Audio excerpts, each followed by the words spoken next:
ಇದು ಎತ್ಕೊಡ್ತೀನಿ ಎತ್ಕೊ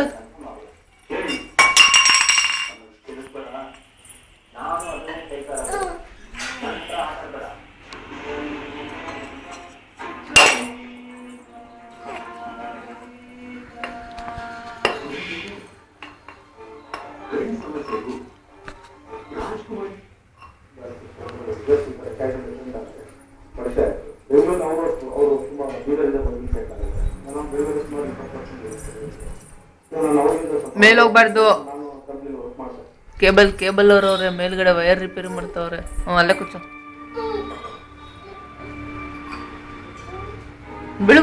ಬೆಳಗದ ಹೆಂಗೆ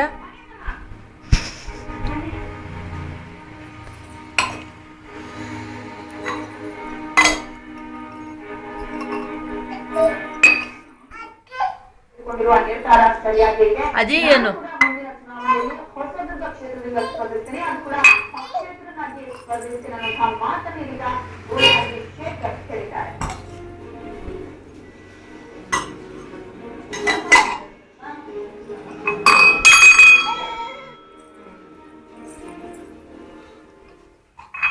ಶಿವಮೊಗ್ಗದಲ್ಲಿ ಮಾಜಿ ಸಿಎಂ ಯಡಿಯೂರಪ್ಪ ಅವರ ಅಳಿಯ ಸೋಹನ್ ಕುಮಾರ್ ಕಾಲುಗಾರಿಕೆಯ ವಿವಾದ ರಾಯಲ್ ಸರ್ಕಲ್ ಆರ್ಟಿಒ ಕೊಟ್ಟಿಗೆ ವಿವಾದಕ್ಕೆ ಗುರಿಯಾಗಿದೆ. ಬೆಳಗ್ಗೆ ಮಾಡಿದ ಆರೋಪಕ್ಕೆ ಗುರಿಯಾಗಿದೆ. ಮೂಲ ಭಾಷೆಯಲ್ಲೇ ಬದಲಾವಣೆ ಪರವಾನಗಿ ಇಲ್ಲದಿದ್ದರೂ ಕಟ್ಟಡ ಗೊತ್ತಿಲ್ವಾ